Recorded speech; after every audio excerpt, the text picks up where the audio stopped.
नमस्कार, मैं मनीष स्वागत करता हूं आपको अपने इस यूट्यूब चैनल पे। दोस्तों, आपके लिए बिहार पुलिस की तरफ से काफ़ी ज़ोरदार वैकेंसी आ गई है और ऐसा नहीं है कि सिर्फ बिहार के बच्चे भर सकते हैं। यूआर में आप भी एलिजिबल हैं, यानी कि अदर स्टेट के भी बच्चे एलिजिबल हैं। तो अगर आप फॉर्म भरना चाहते हैं, काफ़ी संख्या में सीट है, लेवल 3 के पोस्ट है, सैलरी क्या होगी, तमाम चीज़ों पर हम डिस्कस करेंगे। चैनल पर नए हैं तो सब्सक्राइब कर लीजिएगा। टेलीग्राम से भी आप इस PDF को देख सकते हैं। टेलीग्राम पे मैंने शेयर कर दिया है। टेलीग्राम से ही मैं आपको दिखा रहा हूँ। देखिएगा यहाँ पे जो आपका जो केंद्रीय चयन परिषद सिपाही भर्ती जो है, उसके तहत आपके जो वैकेंसी निकले हैं, यहाँ आपको देखने को मिला है कि 20/7/2023 इसका लास्ट डेट है। तो आप जाके जल्द ही इसको अप्लाई कर दीजिएगा। और यहाँ पे लेवल 3 के पोस्ट है 21,700 से लेकर 69,100, यानी कि आपको इन हैंड सैलरी की हम बात कर ले तो 32,000 के अराउंड आपको इन हैंड सैलरी मिल जाएगी। और सबसे बड़ी चीज़ ये है कि आपको यहाँ पे 13 महीने की सैलरी मिलती है, यानी कि 1 महीने एक्स्ट्रा आपको सैलरी दी जाती है। चलिए और डिटेल हम चीज़ों को चर्चा कर लेते हैं कि देखिए टोटल पद जो है आपके कितने हैं, 21,391 पद हैं। और यहाँ पे जो चीज़ें दे रखी है और वो आरक्षण से संबंधित, अधिसूचना से संबंधित जो मुख्य बातें हैं वो मैं आपको बता दूँ। यहाँ पे देखिए आपको 2 एग्ज़ाम होगा, एक आपको रिटन होगा और दूसरा आपके शारीरिक दक्षता वाले एग्ज़ाम होंगे। रिटन एग्ज़ाम में सिर्फ क्वालिफाइंग मार्क्स से एवब ला के आपको अंडर 5 रेशियो में आना है। कहने का मतलब ये है कि 100 क्वेश्चन पूछे जाएंगे, 100 नंबर के पूछे जाएंगे, नॉन निगेटिव रहेंगे, यानी कि आपको तुक्का भी यहाँ पे चल जाएगा। इसके नंबर से आपको मेरिट नहीं बनेगी। आपका जो मेरिट है वो फिजिकल से बनेगी, यानी कि जो 5 गुने यानी कि 21,000 समथिंग जो पोस्ट है, सपोज मान लेते हैं 21,000, तो 21 × 5 कर देते हैं, तो यानी कि लगभग 5 से यानी कि 1,05,000, या आप मान के चलो कि 1,10,000 और भी एक्स्ट्रा जोड़ लेते हैं तो 1,10,000 के अंदर आ जाते हैं। बस ये रिटर्न का एग्ज़ाम ख़त्म हो गया। उसके बाद जितना आप फिजिकल में परफॉर्म अच्छा करेंगे उसी के अकॉर्डिंग मेरिट बनेगी, यानी कि रिटर्न के अकॉर्डिंग मेरिट नहीं बनेगी। चलिए यहाँ पे दे रखा है कि लिखित परीक्षा में 30% से कम अंक प्राप्त करने वाले अभ्यर्थी की दक्षता जो है वो अघोषित कर दी जाएगी। ऑब्वियस है, 5 गुना में आने के लिए 30% से ऊपर आएगा तभी आप 5 गुना में आ सकते हैं, क्योंकि 5 गुना यहाँ पे देखिएगा प्रत्येक देखिएगा आरक्षण कोटि बाद 5 गुना प्रत्येक कोटि के लिए अभ्यर्थियों का चयन शारीरिक दक्षता परीक्षा हेतु किया जाएगा। चलिए, लिखित परीक्षा अंतिम मेधा सूची का आधार नहीं होगा। लिखित परीक्षा केवल शारीरिक दक्षता के लिए होगा। ठीक है, ये बात मैंने आपको समझा ही दिया। चलिए, आवेदन कौन कौन से कर सकते हैं ये आपको तो पता ही होता है कि भारत के आदमी कर सकते हैं, इंडियन होने चाहिए। ऐसा नहीं है कि सिर्फ बिहारी होनी चाहिए, इंडियन होनी चाहिए। ठीक है, यानी कि बाहर के स्टेट वाले भी इसमें भर सकते हैं। चलिए यहाँ पे देख लेते हैं अभ्यर्थियों के लिए शैक्षिक योग्यता क्या है। 12th पास होनी चाहिए। देखिएगा, सिपाही पद के शैक्षिक अर्हता दिनांक 1/8/2022 तक इंटरमीडिएट 10+2 उत्तीर्ण अथवा बिहार राज्य के मदरसा बोर्ड द्वारा निर्गत मौलवी प्रमाण पत्र अथवा बिहार राज्य के संस्कृत बोर्ड द्वारा निर्गत अंग्रेजी सहित अथवा आचार्य अंग्रेजी रहित प्रमाण पत्र, ये सब जो चीज़ें होती है वो अगर आपके पास है तो पर भी चल जाएगा। अभ्यर्थियों की उम्र देखिएगा, अभ्यर्थियों की उम्र दिनांक 1/8/2022 को मैट्रिक अथवा समकक्ष प्रमाण पत्र के लिए अनुसार निम्नवत होगी।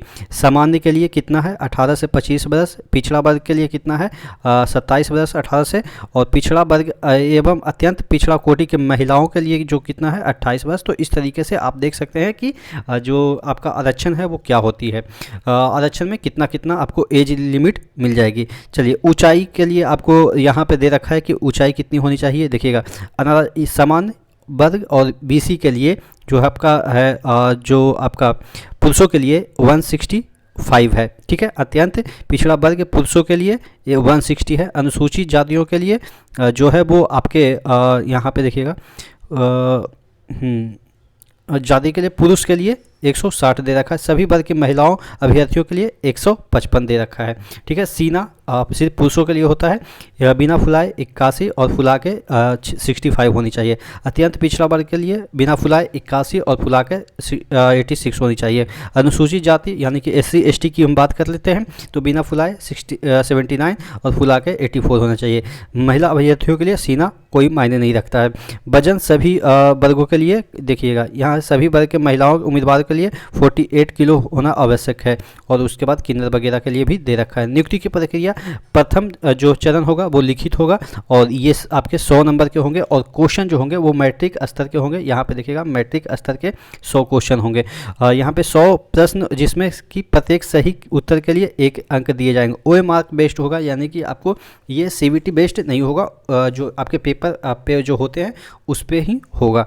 चलिए पाठ्यक्रम में अगर हम बात कर ले तो यहाँ पे आपको कौन कौन से क्वेश्चन पूछे जाएंगे, हिंदी के पूछे जाएंगे, अंग्रेजी के पूछे जाएंगे, गणित के पूछे जाएंगे, उसके बाद सामाजिक विज्ञान जिसमें कि इतिहास, भूगोल, नागरिक शास्त्र, अर्थशास्त्र और विज्ञान यानी कि आपके साइंस की बात करें तो आपके फिजिक्स, केमिस्ट्री और यहाँ पे आपके बायोलॉजी के भी क्वेश्चन मिलेंगे। उसके बाद सामान्य ज्ञान और समसामयिक यानी कि करंट अफेयर्स आपको देखने को मिल जाएंगे। चलिए लिखित परीक्षा, ये तो बार बार कर रहा है कि इस पे मेधा सूची तैयार नहीं की जाएगी। जो मेधा सूची तैयार की जाएगी वो आपको नीचे दे रखा है कि किस पे द्वितीय चरण के जो सारी योग्यता है उसी के आधार पे आपका मेधा सूची तैयार की जाएगी, जो कि 100 अंक के होंगे। देखिएगा 50 अंक के सिर्फ और सिर्फ दौड़ है, तो दौड़ में आप देखिएगा कि अगर आप मेल हैं, देखिएगा पुरुषों के लिए तो यहाँ पे आपको कोटिवार आरक्षण नहीं दिया जा रहा है, यानी कि आपका अगर SC ST हैं तो कम दौड़ेंगे तो काम चल जाएगा, ऐसा नहीं है, सभी के लिए समान है। ठीक है, तो यहाँ पे देखिएगा अगर आप एक दौड़ कितना है, 1 मील का है, 1.6 किलोमीटर, कितना देर में आपको दौड़ना है, 6 मिनट में। उससे बाद दौड़ते हैं 6 मिनट 1 सेकंड में दौड़ते हैं तो आपका कैंडिडेचर कैंसिल कर दिया जाएगा। उससे पहले ही दौड़ना है और उससे पहले जितना बढ़िया दौड़ेंगे उतना आपको अंक मिलेगा। 5 मिनट से कम दौड़ेंगे, 5 मिनट से कम में आप पूरा कर लेते हैं तो 50 अंक दिया जाएगा। 5 मिनट 20 सेकंड तक दौड़ते हैं तो 40 अंक दिया जाता है। 5 मिनट 20 सेकंड से 5 मिनट 40 सेकंड तक दौड़ते हैं तो 30 अंक दिया जाएगा। 5 मिनट 40 से 6 मिनट तक दौड़ते हैं तो 20 अंक दिया जाएगा। तो इस तरीके से दौड़ में आपको अंक दिए जाएंगे। उसके बाद यहाँ पे दे रखा है कि 6 मिनट से अधिक दौड़ने वाले कैंडिडेट को उनका रद्द कर दिया जाएगा कैंडिडेचर, जो आपको मैंने शुरू में ही बताया। ठीक है, महिलाओं के लिए भी यहाँ पे देखिए सभी कोटि की महिलाओं के लिए इनका दौड़ 5 मिनट का होगा, 1 किलोमीटर का होगा।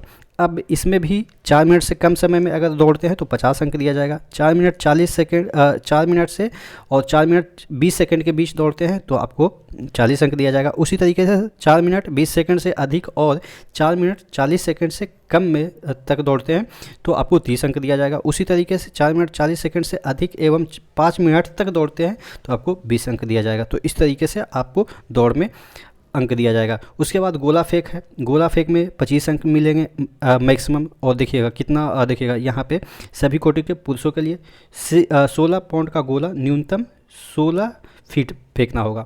अगर आप 16 से 17 फीट यानी कि मिनिमम 16 फीट तो फेंकेंगे, 16 फीट से पहले ही आपका गिर जाता है गोला तो डिस्क्वालीफाई कर दिए जाएंगे, इसका मतलब यही हुआ। तो 16 फीट से 17 फीट के बीच फेंकते हैं, यानी कि 16 फीट से आगे फेंकते हैं और 17 फीट से पहले तक फेंकते हैं तो 9 अंक दिए जाएंगे। 17 फीट से 18 फीट के बीच फेंकते हैं तो 13 अंक दिए जाएंगे। 18 से 19 फीट तक फेंकते हैं तो 17 अंक दिए जाएंगे। उसके बाद 19 से 20 फीट तक फेंकते हैं तो 21 अंक, और 20 फीट से ज़्यादा फेंक देते हैं तब आपके 25 अंक दिए जाएंगे। उसके बाद 16 फीट से यहाँ पर देखिएगा 16 फीट से कम फेंकने वाले अभ्यर्थियों का कैंडिडेचर कैंसिल कर दिया जाएगा। उसके बाद महिलाओं के लिए 12 पाउंड का गोला है, 12 फीट फेंकना है मैक्स, देखिएगा 12 फीट मिनिमम फेंकना है। 12 से 13 फीट फेंकते हैं तो 9 अंक, 13 से 14 फीट तक फेंकते हैं तो 13 अंक। उसी तरीके से मैक्सिमम 16 फीट से एव फेंकते हैं, 16 या 16 फीट से एव फेंकते हैं तो 25 अंक आपको दिया जाएगा। तो इस तरीके से 1 मिनट क्या हो गया, हाँ, तो इस तरीके से आपको फिर अब ऊंची जो हाई जंप है उसमें भी 25 को जो आपके अंक हैं पुरुषों के लिए यहाँ पे न्यूनतम 4 फीट उछलना ही होगा। ठीक है, अब 4 फीट उछलते हैं तो 13 अंक, 4 फीट 4 इंच तक उछलते हैं तो आपको 17 अंक। उसके बाद 4 फीट 8 इंच तक उछलते हैं तो 21 अंक, और 5 फीट से एवब या 5 फीट उछलते हैं तो 25 अंक। उसी तरीके से 4 फीट से कम उछलने वाले को अघोषित कर दिया जाएगा, यानी कि उनका कैडेटर रद्द कर दिया जाएगा। अब महिलाओं की बात कर लेते हैं, तो यहाँ पे महिलाओं के लिए न्यूनतम 3 फीट तो आपको फानना ही होगा। 3 फीट अगर फानते हैं तो आपको 13 अंक, 3 फीट 4 इंच फानते हैं तो आपको 17 अंक, 3 फीट 8 इंच उछलते हैं तो आपको 21 अंक मिलेंगे। उसके बाद यहाँ पे 4 फीट फानते हैं तो आपको 4 फीट या 4 फीट से एवब तो 25 अंक दिए जाएंगे। और उसके बाद वही कह रहा है 3 फीट से कम फानने वाले जो महिला अभ्यर्थी हैं असफल घोषित कर दिए जाएंगे। तो ये चीज़ें हैं, आपको अब मेधा सूची इसी के अकॉर्डिंग तैयार होगा, और आपका जो यहाँ पे दे रखा है कि कितने कितने कौन से वर्ग में कितने वैकेंसी हैं। सामान्य वर्ग की अनारक्षित यानी कि युवा की बात करें तो 8,556 है। आर्थिक रूप से कमज़ोर वर्ग के लिए 2140 है। अनुसूचित जाति के लिए 3400 है। अनुसूचित जनजाति के लिए 228 है। अत्यंत पिछड़ा वर्ग के लिए 3842 है। तो काफ़ी नंबर में आपको यहाँ पे वैकेंसी देखने को मिल जाता है। और भी यहाँ पे पिछड़ा वर्ग ट्रांसजेंडर सहित आपके 2570 है। उसके बाद पिछड़ा वर्ग की महिलाओं के लिए आपके 655 है। टोटल 21,000 यहाँ पे देखिएगा 21,391 है। चलिए, तो ये चीज़ें हैं आप देख सकते हैं, और तो कुछ इसमें डिटेल है नहीं। महिलाओं के लिए जो आरक्षण प्रावधान नियम वगैरह ये सब चीज़ें लिखी रहती है, ये सब इसलिए इतना लंबा चौड़ा लिखा रहता है ताकि आप बाद में केस वगैरह करें तो कम से कम नोटिफिकेशन के अकॉर्डिंग ही केस लड़ा जाता है। तो इसलिए इतना लंबा चौड़ा आपको नोटिस देखने को मिल रहा है। आपका जो ऑनलाइन प्रक्रिया है वो 20/6/2023 से लेके आरंभ हो जाती है। इस वेबसाइट पर आप जाके फॉर्म अप्लाई कर सकते हैं। चलिए, कहीं के भी नागरिक हों अप्लाई कर सकते हैं, बशर्ते कि वो आपके यूआर में काउंट कर लिए जाएंगे। चलिए, तो ये है टोटल इस वैकेंसी के बारे में। आशा करते हैं जो भी एलिजिबल कैंडिडेट है वो इस वैकेंसी को फिल करेंगे, और अच्छे से तरीके से आप लोग फिजिकल की तैयारी करें, क्योंकि आपके रिटेन में तो हो ही जाएगा। 21,000 वैकेंसी है, 5 गुना में आना है, 1 लाख में आना है, तो हो ही जाता है। पढ़ने लिखने वाले का हो ही जाता है, बस आपको फिजिकल की तैयारी करते रहनी है। आशा करते हैं चीज़ें समझ में आई होगी। नेक्स्ट वीडियो में मिलता है, तब तक के लिए जय हिंद।